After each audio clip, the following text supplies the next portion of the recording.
God's working behind the scenes. Payback is coming. Abundance is on the way. I wonder how much more we'd enjoy life if we would learn to live from this place of rest. In the scripture, it compares a believer to an eagle. It's interesting how an eagle handles challenges. A crow is one of the eagle's biggest pests. When the eagle is flying, the crow will come up right behind it and pester it, do things to annoy it. Even though the eagle is much bigger, it can't turn as fast as the crow. And so instead of fighting the crow, getting upset, trying to defend itself, the eagle will simply stretch out its 8-foot wingspan, catch the winds, and rise higher and higher. An eagle can fly at heights that no other birds can fly. At some point, the crow will have to fall away.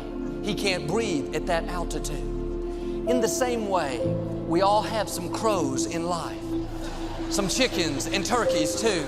People that want to irritate us, get on our nerves, and do things to try to bait us into conflict. It's easy to get upset, try to straighten every crow out, but remember, you're an eagle. You can go up higher. You can fly where the crows cannot fly. But if you stay down at their level, try to straighten out every crow, get involved in conflicts that don't matter, that will keep you from your destiny. The crows, the chickens, the turkeys, they are simply distractions. When an eagle faces a storm, there's bad weather in its path, it doesn't bury its head and try to force its way through it, fight the winds, fight the rain, fight the thunder. Again, it catches the thermal winds and goes up higher until it's above all the turmoil. Like the eagle, we all face storms. We all have difficulties. The key is to rise above all the turmoil. You don't have to fight your way through it. Don't let it get on the inside. Remain at rest, stay seated, and God will fight your battles. Too often, we're fighting when we should be resting. We're standing when we should be sitting. And yes, I know we have to stand strong. I'm talking about in your spirit. Even when it's stormy all around you, things happening that you don't understand, you need to have a rest knowing that God is still on the throne, that He is bigger than anything you're facing. When you're an eagle, when you've learned to rise above the challenges, you'll be at peace when you could be upset. You'll have a smile when you could be discouraged. You're showing God that you trust Him. You're taking your seat. Our spiritual freedom is not free.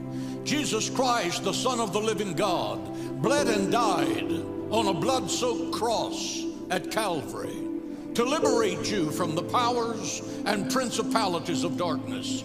If you don't know Jesus Christ, St. Paul says you are a slave to sin and to Satan. Some of you are slaves to addictive habits. Some of you in this room. Some of you watching by television, drugs, alcohol, pornography. Some of you are slaves to uncontrollable emotions, anger, bitterness, resentment, hatred, rejection, depression, a tormenting mindset. Our government is being controlled by a cadre of billionaires who are using their financial power to control America's political process and thereby controlling the America's future. They are called elitist and they do not have your interest at heart. How can this be stopped? How can we the people bring freedom back to America? The answer is get up and go vote and vote the Bible. Stop sending the same cadre back to Washington.